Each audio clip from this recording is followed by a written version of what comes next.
few weeks ago, I released a video, you can see probably there or maybe there, and on that video it explored the issue of the rights to repair. It was the issue where I tried to get a part from my Golf, my TTE, and wasn't able to get that because of a dealer. We kind of made light of the subject, but the question is, do you have the right to repair your car? With modern day cars becoming more complex and the increasing in sales of electric and hybrid cars, do we the consumer have the right to repair our cars?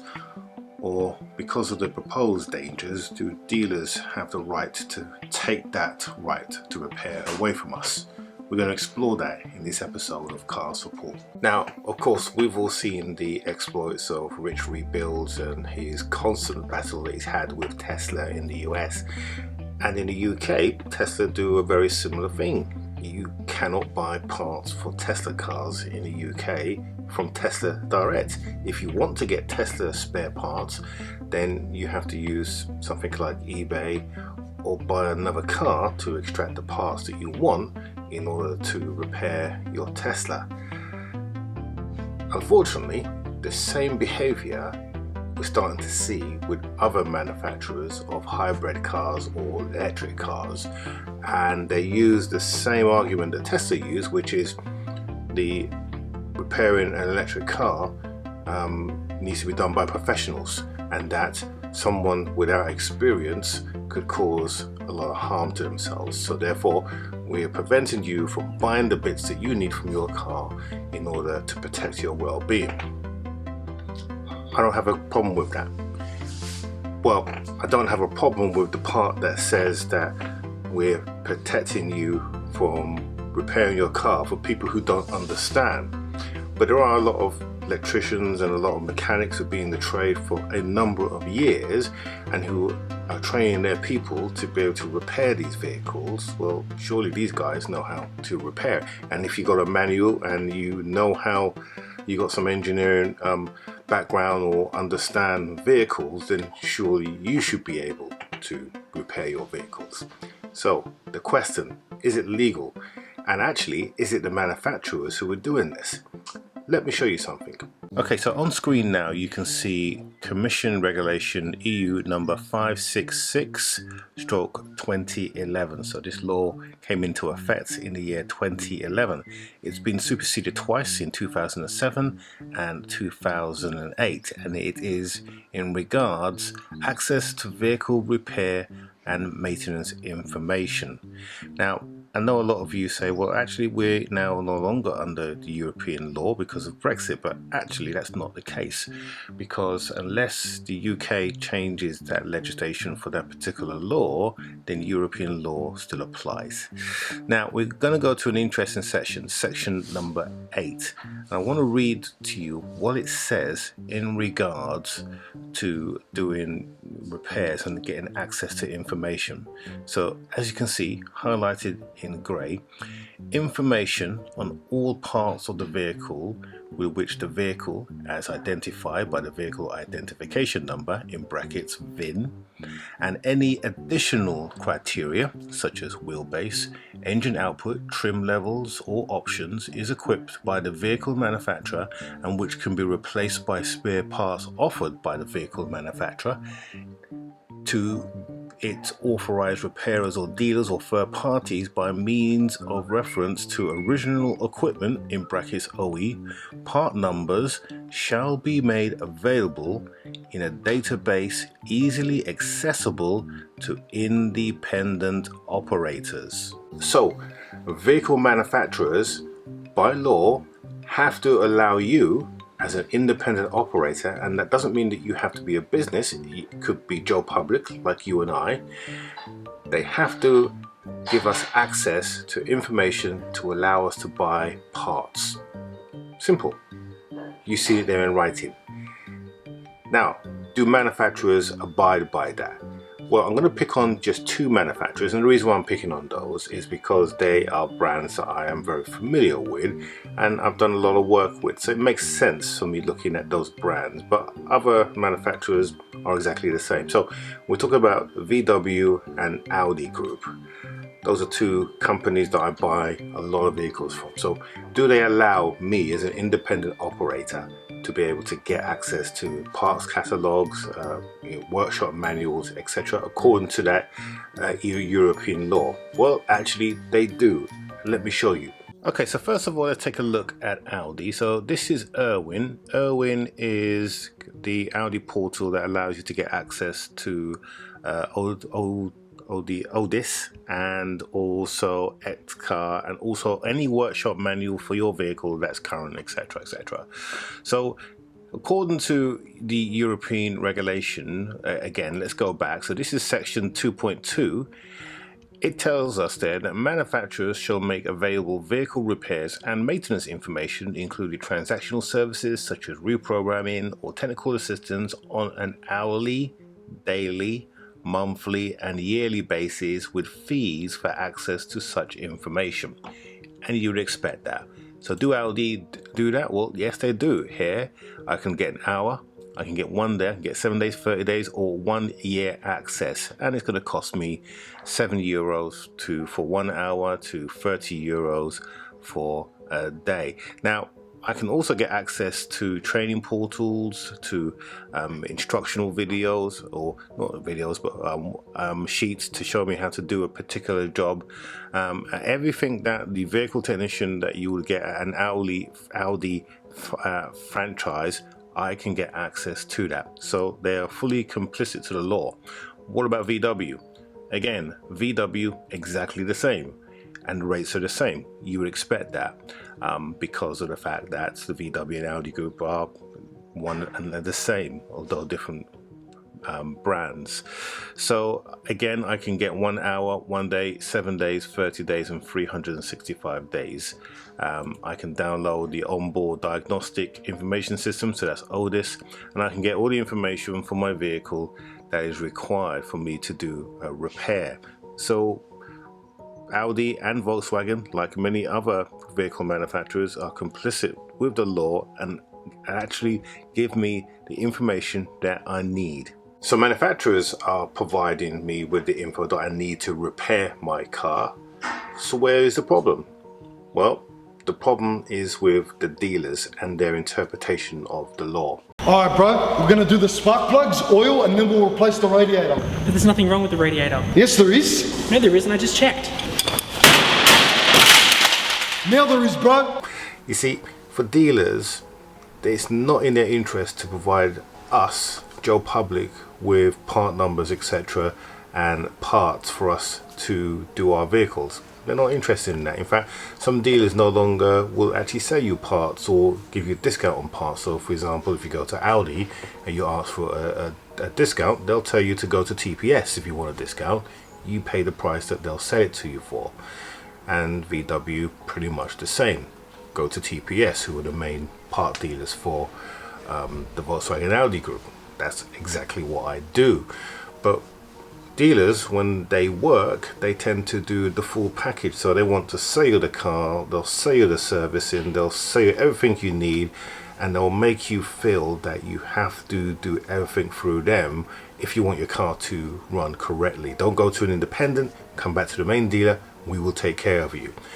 That's how they want you to work. And in fact, the main dealer, the ideal customer, is that person who comes back every 3 years to replace their car because their PCP has come to an end and they just want no hassle-free motoring to a degree. And if you're one of those persons, all the best for you.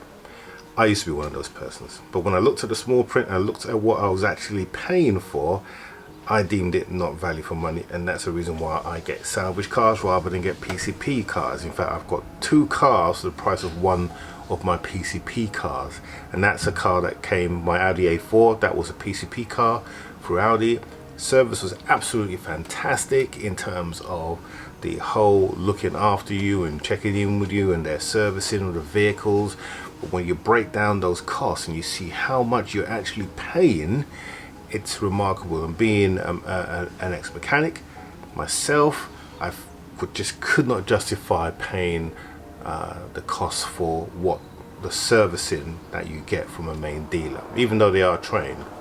You know, I download the manuals myself and I can carry out the servicing exactly the same. Even have a lot of the tools that they use to perform certain tasks, and those tools are designed to make the task easier for you, so it makes sense to get them, and I've done that.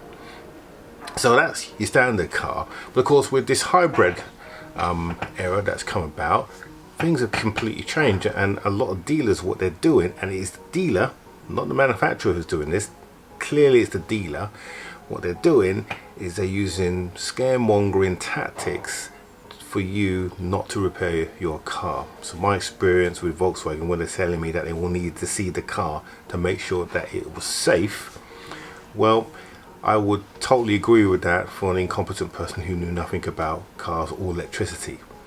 But for somebody who does, then I'm having a really difficult case here to be able to justify why they needed to do that. And let me give an example of that. For example, most cars, in fact every car, have brakes.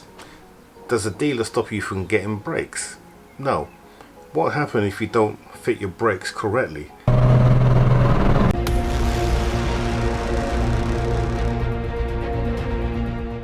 Well, you can crash, and you can not only kill yourself but whoever you hit. Surely the same rule would apply. And what about this here that I'm about to show you? So this here is an actuator. What it does, it's an explosive device. So basically what happens is that when you're in a crash, this pin here shoots up. Now this one has already been discharged, so it's perfectly safe. But when you buy this, Audi, I bought this from Audi, you can get them from VW as well because they're shared parts. But what they do is they store this in a steel case, a bomb-proof case, so that if this goes off, then it won't destroy their warehouse or their workshop. And when I got this, the guy he went into that steel case, and I saw the case where he got this from. So here's an explosive device, and yet I bought this over the counter. Surely this is as dangerous as a hybrid vehicle. Can you see the point I'm trying to make here? That there seems to be different layers of what the dealer is classifying as dangerous. I can buy an explosive off them, but yet I can't buy a small £9.70 part for an electric vehicle that really has low voltage going through it. Not the electric part, but the actual part that connects the car or turns on the hybrid motor. Doesn't make sense, does it? And even with the risk of hybrid motors and electric vehicles, even with these systems, there's a lot of safety factors put into those systems. So, and I'm not going to say that it can't be done, because it certainly can, but you'd have to go a long way to electrocute yourself with an electric car. I mean, we're talking about someone who's dealing with the battery and is doing something really stupid that will justify them. Just like our own household electrics, people don't mess with their electrics, do they, if they are untrained? The same goes with vehicles, and most vehicles, in fact all the cars that I've seen or electric systems, they have modules that are sealed. So you physically have to undo those modules and go a long way to actually getting yourself electrocuted. In fact, this is what car dealers want you to think whenever you open your bonnet on your electric or your hybrid car. They want you to think that the minute you lift that bonnet up, this is what's going to happen to you.